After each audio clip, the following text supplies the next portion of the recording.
Bueno, buenas noches ante todo con cada uno de ustedes. Gracias a la al distinguido grupo de participantes y panelistas que nos acompañan en esta sesión. Obviamente extiendo mi gratitud hacia CAE por permitirnos a la organización ANCAWA y a través de mi persona tener un espacio para poder compartir junto con los demás colegas de diferentes centros dentro y fuera del Perú. Bueno, sé que estamos contra el tiempo, ha habido bastantes poquito de retraso, entonces voy a tratar de ser bastante directo en lo que quería señalar. Voy a hacer una especie de resumen ejecutivo de lo que previamente había trabajado. Entonces espero que sea bueno, útil para la sesión del día de hoy, ¿no? Entonces, si la administración me lo permite, quisiera hacer brevemente, poder compartir la pantalla. Y bueno, en un instante más iniciamos. Un momento, por favor. No sé si se está viendo correctamente o no. Eh, Sí, doctor, sí se puede visualizar. ok, listo. Bueno, sobre las presentaciones ya se hizo, no es necesario agregar más o información, digamos, adicional, creo que está bien. Voy a abordar el tema de habilidades blandas. ¿Por qué? Porque quisiera dar un enfoque complementario al que han dado mis colegas hace unos instantes, que han hecho análisis profundo, incluso con debate en temas de interpretación de normativas y obligaciones que asumen los integrantes de secretarías generales o secretarías arbitrales en general. Eh, Quisiera hacer un pequeño énfasis en en el rol humano que desempeñan los árbitros, los secretarios arbitrales. A veces creo que nos enfrascamos mucho en las normativas, lo cual es obviamente muy importante, pero olvidamos que tratamos con personas dentro de los centros y fuera de ellas. Entonces, hay para tener un óptimo desempeño y respetar a todas luces la ética profesional, no podemos ser solamente ingenuos en que no debemos velar por el desarrollo de cualidades personales o habilidades que nos permitan una buena interacción con el equipo de trabajo que tenemos que supervisar o que tenemos que acompañar, sino también con los usuarios externos. Y he visto personas muy competentes en el en el tema que les maneja, dentro y fuera del Perú, pero con poca o nula capacidad de trabajar en equipo. Más bien terminan incluso siendo, con el paso del tiempo, elementos negativos dentro de equipos, lo que más allá de su competencia en el papel, termina generando problemas en la buena administración, si se puede decir, de los casos de justicia que están a cargo del centro, y por lo tanto le quita credibilidad no solamente al centro, sino al sistema. Ya han hablado de la problemática de la multiplicación de centros de arbitraje en el Perú y cómo y cuál no sin debate cómo está desarrollando su trabajo Regajo. Entonces pienso que también en ese entender, con esa obsesión de un mejor manejo de las normas, al menos en materia de contratación pública, que son casi la mayoría de los casos en el Perú, los secretarios arbitrales deben tener una mirada al tema de habilidades blandas y tratar de desarrollar o empoderarse en este tema. Bueno, ¿por qué? Porque pienso que el secretario tiene digamos, está expuesto a tres frentes, ¿no?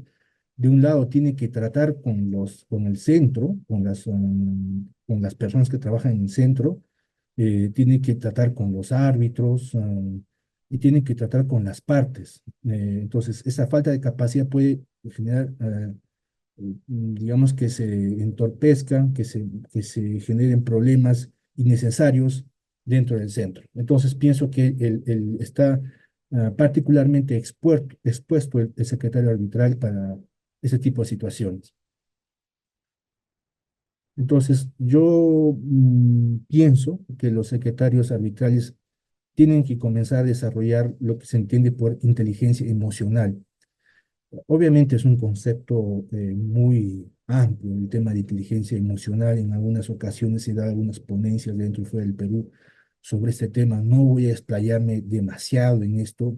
Sin embargo, voy a tocar solamente algunos pequeños puntos a manera de ilustrar o tratar de expresar mejor lo que quiero decir en realidad, o qué es lo que se entiende o quiero decir por inteligencia emocional.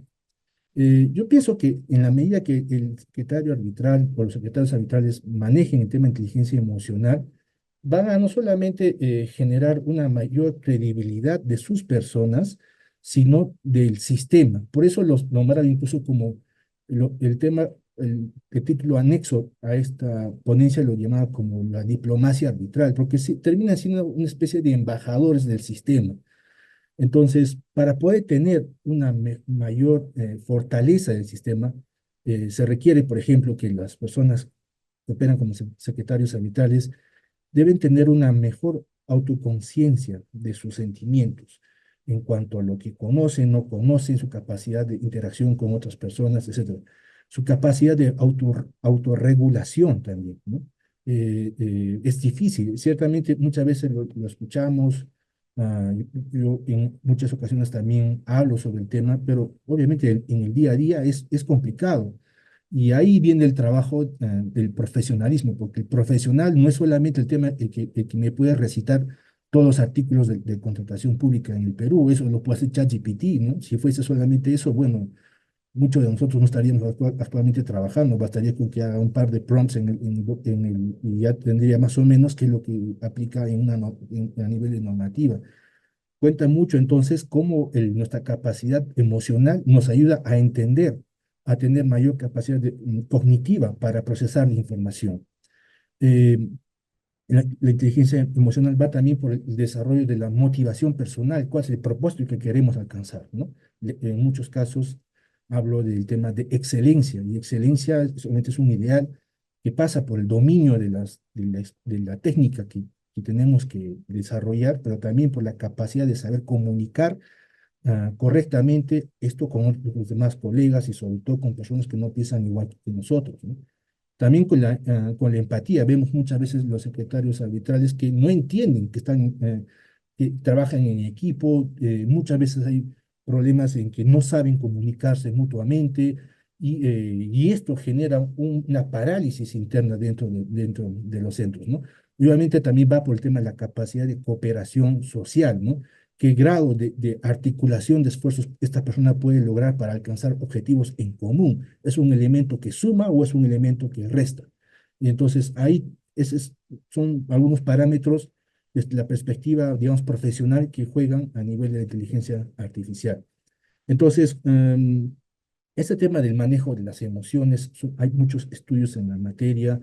Suelo citar el estudio del señor Ekman para aquellos que desean saber un poco más el tema de manejos emocionales, cómo se distinguen las emociones que, que podemos o no transmitir, incluso de forma no verbal. Les invito a dar una mirada al estudio del señor Ekman, donde existen más de 100 tipos de emociones, cómo se describen, cómo se interpretan y cómo esto termina impactando en el trabajo cotidianamente, ¿no?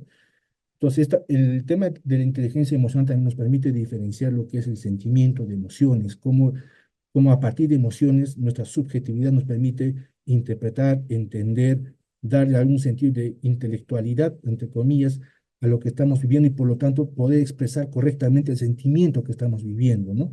Y es bueno poder expresarlo y también ser claros con respecto a lo que sentimos para que nuestros colegas entiendan nuestra frustración, nuestra alegría, etcétera, y de tal manera mutuamente tengamos, eso es lo que señalaba previamente, empatía hacia el uno al otro y no olvidar y pensar que ustedes son una especie, o que somos en general una especie de robotcitos que respondemos automáticamente a las solicitudes del árbitro o del usuario, y olvidamos que son personas que, bueno, como todos, tenemos frustraciones, tenemos objetivos, tenemos esperanzas, tenemos tensiones, y bueno, entonces, este tema de la inteligencia artificial, perdón, de la inteligencia emocional es un tema importantísimo, lo que permite, creo que si comenzamos a trabajar algo en ello, a tener sobre todo autoridad, porque el secretario arbitral puede muy bien conocer la norma, pero no inspira confianza ni al usuario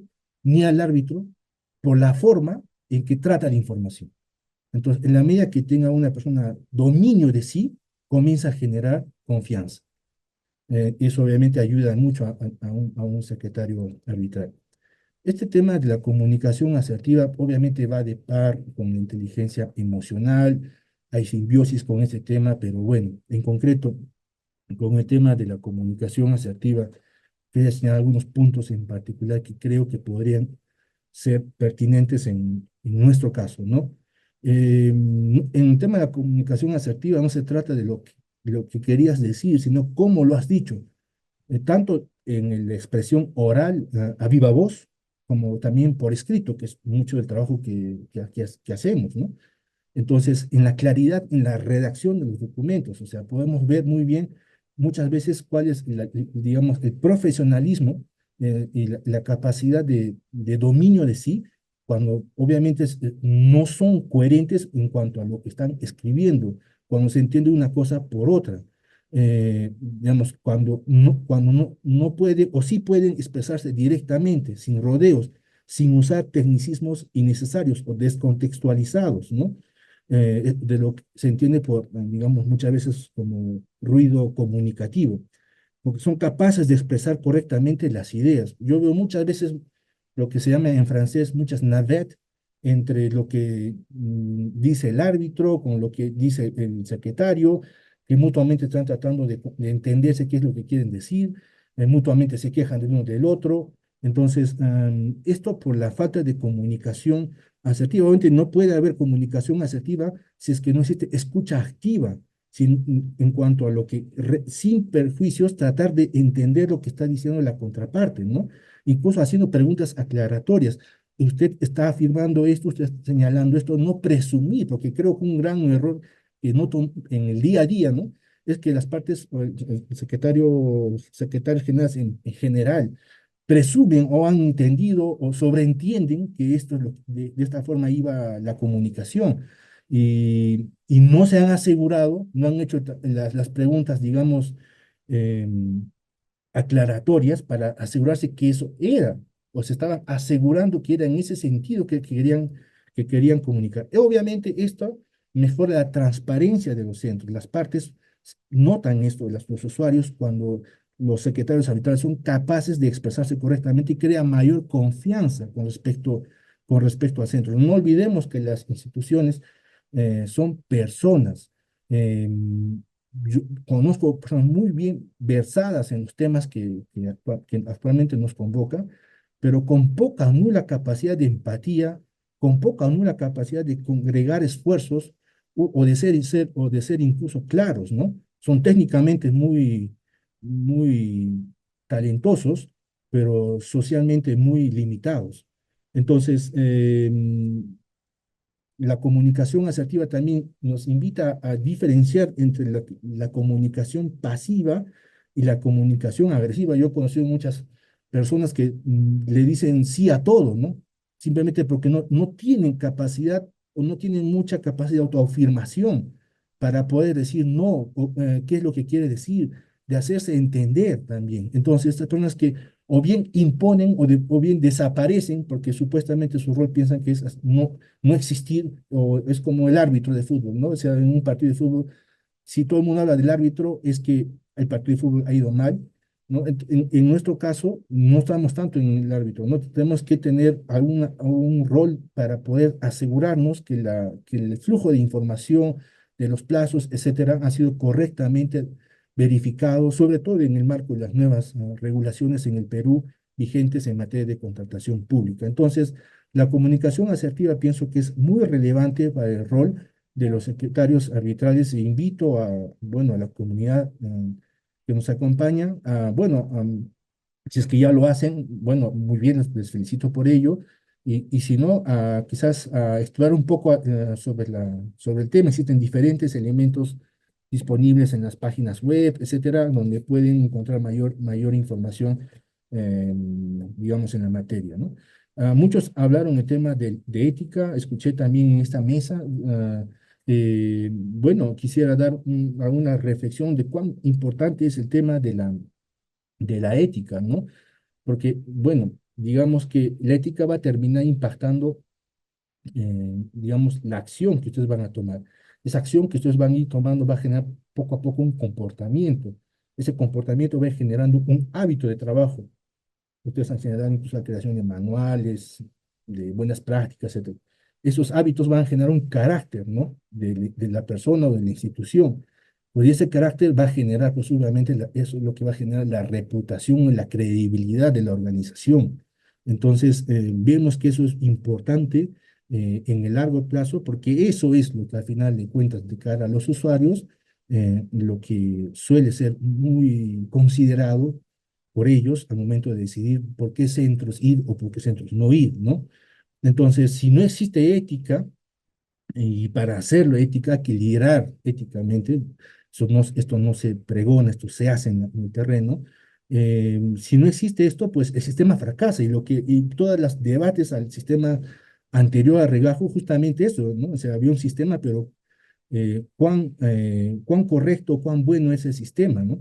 Entonces, muchas veces pensamos que lo que estamos haciendo es dañar quizás al centro. No, no están dañando al centro, están dañando a todo el sistema, a la credibilidad del sistema de arbitraje por lo menos en el Perú. Entonces, un elemento importante que me gustaría tocar brevemente en el tema de la ética tiene que ver con la ética y el uso de de tecnologías de inteligencia artificial. Existen obviamente manuales en el tema que lo abordan de una perspectiva más óptima, con criterios más estandarizados. Hay manuales incluso hay uno que si no lo han visto, le invito a que le den una mirada, seguramente ya conocen en profundidad el manual de buenas prácticas de Silicon Valley, etcétera, de cómo utilizarlo correctamente, porque obviamente podemos tener la tentación de que nos puede ayudar muchísimo a procesar la información, pero quizás a perder la naturaleza de la autoría de la supervisión de los documentos y delegarlo solamente a la inteligencia artificial es un error no solamente técnico, sino también de falta de ética, ¿no? Y la ética desde una perspectiva profesional se entiende por la deontología.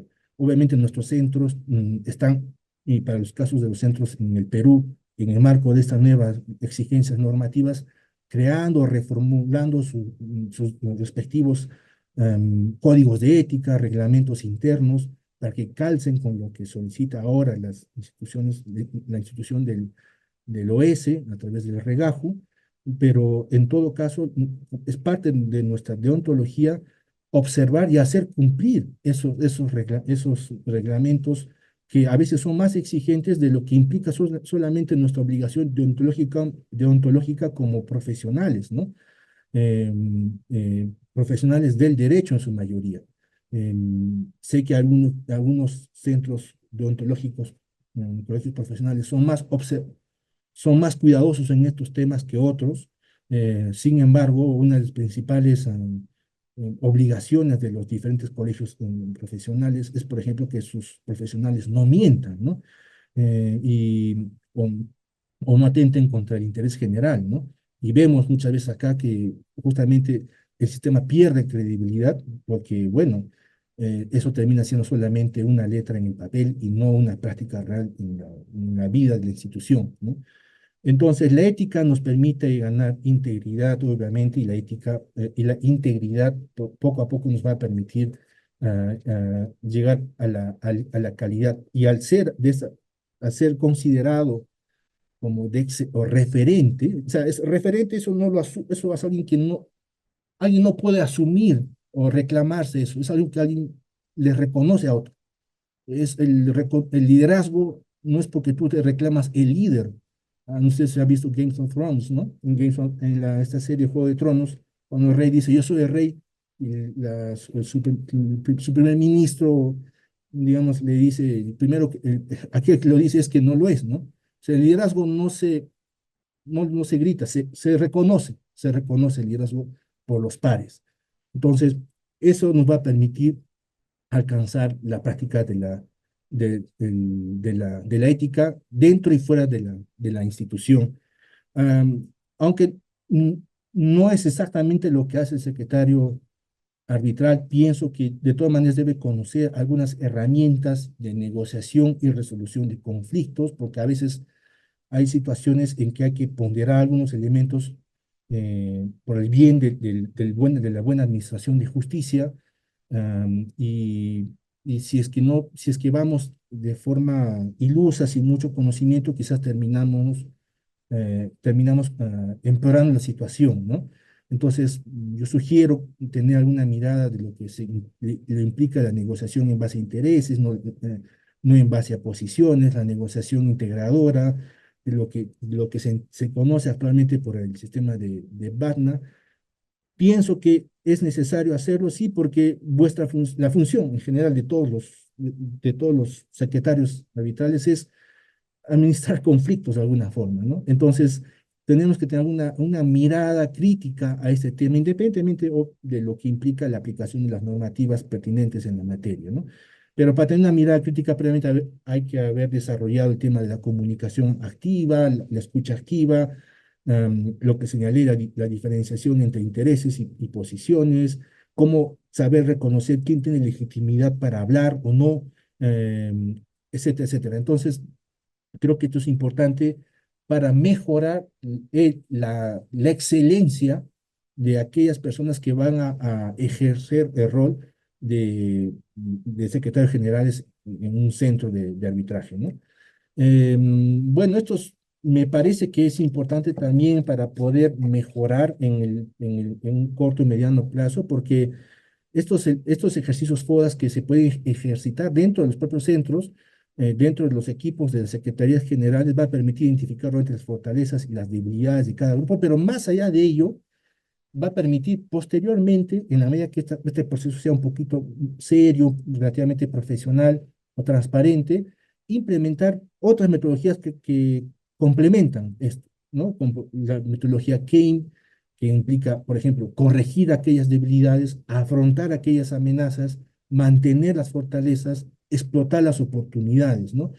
Entonces, y posteriormente incluso hay metodologías un poco más exigentes para temas técnicos como el nuestro, ¿no? Como por ejemplo la técnica PDI, pero que es eso, como digo, no deseo aburrirlos con este tema, solamente les invito a que quizás le den una mirada si es que no han escuchado hasta el momento sobre el tema, y si es que ya conocen este punto, pues yo les invito a que lo apliquen con sus equipos de trabajo, ¿no?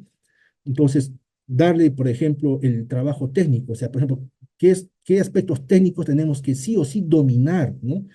¿Qué aspectos emocionales sí debemos aprender a gestionar? ¿Qué aspectos relacionales tenemos que comenzar a mejorar?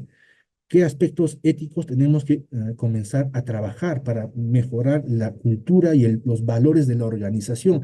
Te pueden dar 1000 sellos de ISO, como ahora exigen, por ejemplo, en el Perú para el tema de regajo, pero todo el mundo sabe muy bien cómo se pueden conseguir esos ISOs, ¿no? Entonces, no es un tema, como señaló de que te den un título y ya con eso tienes todo estás oleado, sacramentado. No, más allá de los ISOs, en las prácticas donde se ve la cultura, los valores de la organización, en la adversidad, cómo enfrentas esa adversidad, es eso lo que crea justamente la fortaleza del equipo y lo que demuestra, por lo tanto, la profesionalización de la estructura, ¿no? Entonces, creo que en ese sentido podríamos hablar que se le exige al secretario arbitral, como se le podría exigir a un buen diplomático, digamos, generar confianza en el sistema, en el trabajo que se realiza, ¿no? Pero para poder hacerlo, pues el secretario arbitral es el puente entre el centro, porque el centro no puede trabajar bien si no hay un buen secretario, si no hay buenos secretarios arbitrales, ¿no? Los árbitros tampoco, ni los usuarios tampoco. O sea, puedes tener un excelente equipo de gestión del centro, puedes tener excelentes árbitros nacionales o internacionales en nóminas de árbitros y relativamente cierta llegada con los posibles clientes que puedan solicitar tus servicios, pero si el núcleo duro no funciona, no hay confianza. Entonces, va más allá solamente del aspecto técnico este rol que desempeñamos como secretario arbitrales, ¿no? Entonces va más allá del expediente propiamente dicho. Bueno, entonces con esto voy terminando. Pienso que no hay que olvidar el lado humano de la eficiencia técnica. Hay que generar carácter, disciplina, valores de equipo, y eso se hace obviamente con algunas técnicas o trabajos que se pueden hacer y que poco a poco se van impregnando en buenas prácticas institucionales, ¿no? Finalmente, lo que va a ayudar más allá de crear confianza en la institución es que va a ayudar a crear confianza en el sistema. Entonces, es algo que al final de cuentas beneficia a todos. Bueno, entonces yo me detengo acá. Espero que algo de esto haya sido de vuestro interés. Quise tocar un tema más humano que enfrascarme en una batalla de cifras o de normativas, pero creo que esto podría ayudar a las personas a entender un poco más su rol por encima de las normativas. Bueno, muchísimas gracias y bueno, será una próxima ocasión. Gracias. Le agradecemos mucho, doctora Milka Romero, por su valiosa ponencia y reflexión, entre otros temas sobre la importancia de la comunicación asertiva de los secretarios arbitrales, el uso de la IA que a propósito de la globalización y el avance de la ciencia ha ido expandiéndose, así como las exigencias y que nacen a producto del mismo peso del cargo. Asimismo, doctora Milcar, a modo de reflexión se nos ha hecho llegar una pregunta de parte de la audiencia, la cual es la siguiente. Debido a la poca reglamentación respecto a los secretarios arbitrales y la propuesta de una cláusula de designación de los secretarios arbitrales, ¿ve conveniente insertar una cláusula dentro del contrato entre partes y que esta voluntad pueda marcar un precedente?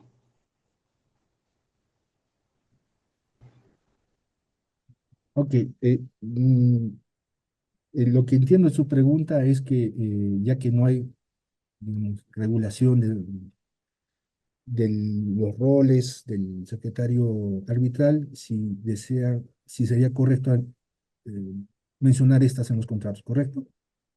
Sí, insertarla como una cláusula dentro del contrato, menciona. Mm, bueno, no veo en principio en una situación abstracta si sería positivo o negativo.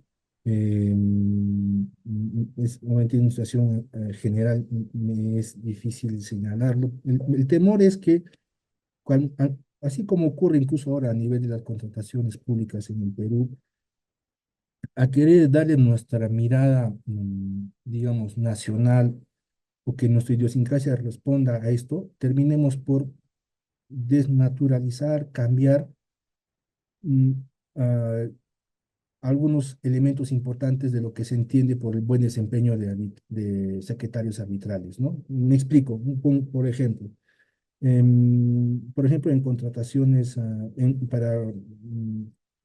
para proyectos de infraestructura pública en el Perú, ahora se alienta a que se implementen metodologías de contratos internacionales de construcción.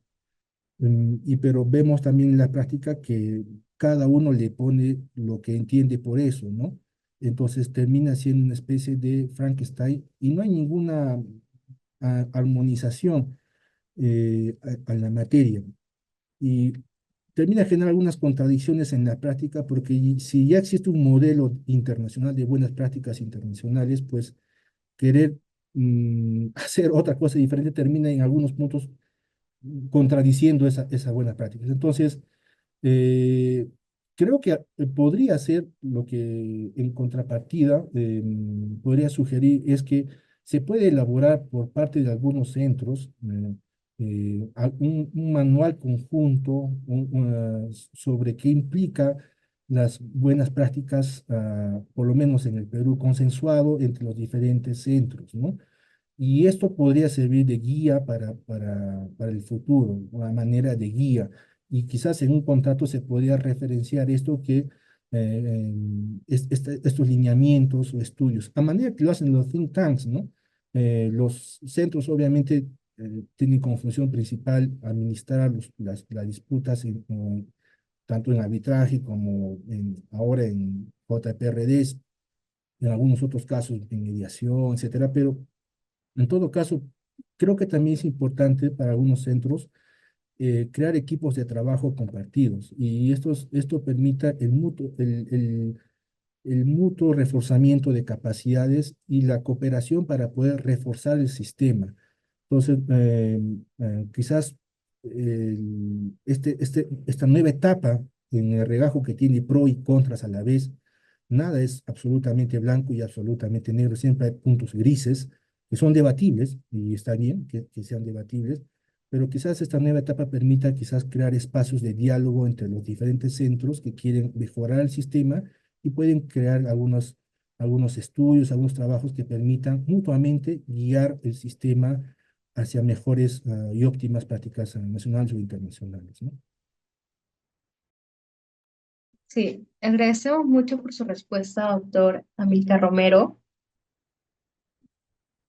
Eh, Al parecer tenemos una pregunta más, doctor Amilcar, la cual es la Mm. siguiente. ¿La confidencialidad, si es vulnerada, perjudica todo el centro arbitral o solo a los intervinientes?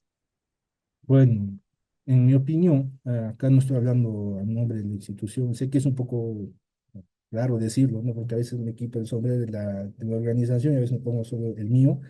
Acá estoy respondiendo a título muy personal. Pienso que perjudica al centro, de un lado, porque si es vulnerada, explica, me haría entender que los sistemas establecidos no han sido los óptimos, los correctos, hay un descuido, independientemente de que ha sido, digamos, algo buscado o propiciado por mala praxis. El tema es que ocurrió y si ocurrió ya es un tema de responsabilidad y los centros son responsables de lo bueno y lo malo que hacen, ¿no? Entonces, pienso que perjudica a los centros, pero obviamente no podría señalar que los intervenientes no se vean afectados, porque ellos, al apostar, por lo menos en los casos cuya información debe ser preservada, obviamente es defraudarles la confianza y por lo tanto se ven expuestos también, ¿no? Eh, Creo que como mencionó una de las anteriores panelistas, creo que era de Bolivia, que hay que tener también mucho cuidado con los aspectos tecnológicos. Parecen quizás subsidiarios con todos los casos y obligaciones que llevamos al día a día, pero es importantísimo proveer mecanismos para poder garantizar esta confidencialidad. Y esto va también en las buenas prácticas que hay que desarrollar como secretarios arbitrales con nuestros equipos de trabajo dentro y fuera del trabajo. Entonces, al menos de nuestro lado, tratamos de hacer énfasis en que esto es importantísimo, pero siempre hay oportunidades, o sea, cosas que ocurren que podemos tomarlas como oportunidades para mejorar, ¿no? Entonces, sí, responde en afirmativo con respecto a la pregunta.